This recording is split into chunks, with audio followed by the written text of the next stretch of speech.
দর্শক, আপনারা নিশ্চয়ই দেখছেন আজকে জাতীয়তাবাদী ছাত্রদল কর্তৃক আয়োজিত এই বিশাল সমাবেশের উপলক্ষে বেলা দুপুর 2টার পর সমাবেশ শুরু হওয়ার কথা থাকলেও কিন্তু আমরা দেখছি যে এখনই কিন্তু রাজধানীর শাহবাগ প্রাঙ্গণে কিন্তু আসলে দলে দলে সমবেত হয়েছেন ছাত্রদলের নেতাকর্মীরা। বিশেষ করে আমরা একটু শাহবাগের অবস্থা যদি আপনাদেরকে দেখাই, যে পুরো শাহবাগ চত্বর প্রাঙ্গণের আশেপাশে কিন্তু ইতিমধ্যেই নেতাকর্মীদের কিন্তু ভিড় লেগে গিয়েছে এবং তারা সেখানে স্লোগানে স্লোগানে পুরো শাহবাগ প্রাঙ্গণ কিন্তু আসলে প্রকম্পিত করে তুলেছেন।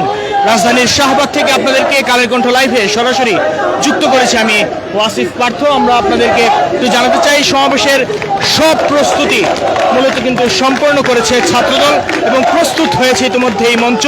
ধীরে ধীরে সমাবেশ স্থলে আসতে শুরু করেছেন সংগঠনটির প্রচুর নেতাকর্মীরা। দুপুর 2টায় সমাবেশ শুরু হওয়ার কথা থাকলেও আপনাদেরকে যেমনটি জানাচ্ছিলাম যে সকাল 9:30 থেকে কিন্তু সমাবেশস্থলে গিয়ে দেখা যায় ছাত্রদলের নেতাকর্মী, আইন শৃঙ্খলা বাহিনীর সদস্যরা কিন্তু আসলে সেখানে তৎপর হয়ে উঠেছেন। তবে সংগঠনের নেতাকর্মীদের উপস্থিতি কিন্তু খুব সকালে বেশি ছিল, কিন্তু এখন ধীরে ধীরে কিন্তু সেটি বেড়েই চলছে। সমাবেশ থেকে বলা হচ্ছে যান চলাচল স্বাভাবিক রাখতে সমাবেশ শুরুর আগে যাতে আসতে নেতাকর্মীদের অনুরোধ কিন্তু করা হয়েছে, যেন পরবর্তীতে কোনো ধরনের সমাবেশে আসলে ভিড় যেন না লেগে থাকে, এমনটাও কিন্তু বলা হয়েছে। জুলাই আগস্ট গণঅভ্যুত্থানের বর্ষপূর্তি উপলক্ষে আয়োজিত এই সমাবেশ আজকে 2টায় শুরু হবে এবং এতে ভার্চুয়ালি কিন্তু বক্তব্য দেবেন বিএনপির ভারপ্রাপ্ত চেয়ারম্যান জনাব তারেক